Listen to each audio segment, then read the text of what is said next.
Hello, dearies. It's been quite a while, if I may say so, and I'm sure you'll all agree.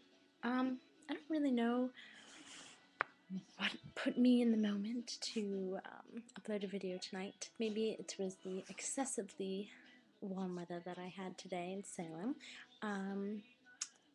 reminding me of the summer months where it all began. But I don't know, I just felt like doing it today. Going to bed soon, so it's perfect because I always do it before I went to bed. So and I randomly just saw Chamber of Secrets on my shelf. So let's see where that takes us tonight. 213. Sorry, number's weird. So no pressure, Harry, said Fred, winking at him. As they walked out onto the field, a roar of noise greeted them. Mainly cheers, because Ravenclaw and Hufflepuff were anxious to see Slytherin beaten, but the Slytherins in the crowd made their boos and hisses heard too. Madam Hooch, the Quidditch teacher, asked Flint and Wood to shake hands, which they did, giving each other threatening stares and gripping rather harder than was necessary. On my whistle, said Madam Hooch. 3, 2, 1. With a roar from the crowd to speed them upward, the 14 players rose toward the leaden sky. Harry flew higher than any of them, squinting around for the snitch. All right there, Scarhead, yelled Malfoy, shooting underneath him as though to show off the speed of his broom. Harry had no time to reply. At that very moment, a heavy black bludger came pelting toward him. He avoided it so narrowly that he felt it ruffle his hair as it passed.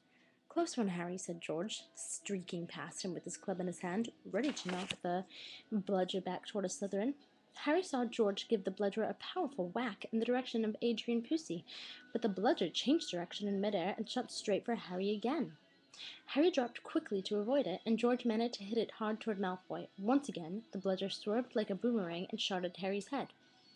Harry put on a burst of speed and zoomed toward the other end of the field. He could hear the bludger whistling along behind him. What was going on? Bludgers never concentrate on one player like this. It was their job to try and unseat as many people as possible. Fred Weasley was waiting for the bludger at the other end. Harry ducked as Fred swung at the bludger with all his might. The bludger was knocked off course. Gotcha, Fred yelled happily, but he was wrong.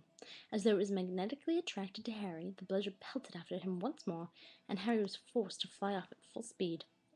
It had started to rain. Harry felt heavy drops fall into his face, splattering onto his glasses. He didn't have a clue what was going on in the rest of the game until he heard Lee Jordan, who was commentating say Slytherin. I'm so sorry. Commentating say Slytherin lead 60 points to 0. The Slytherin superior brooms were clearly doing their jobs, and meanwhile the mad bludger was doing all it could to knock Harry out of the air. Fred and George were now flying so close to him on either side that Harry could see nothing at all except their flailing arms and had no chance to look for the snitch, let alone catch it. So that is all I'm going to read for tonight. I will try my very, very, very best to start this up again. I know it's been months. I don't even remember the last time that I did do one. So I hope that you all enjoyed it, and I'll try to get up again soon. Good night, dearies.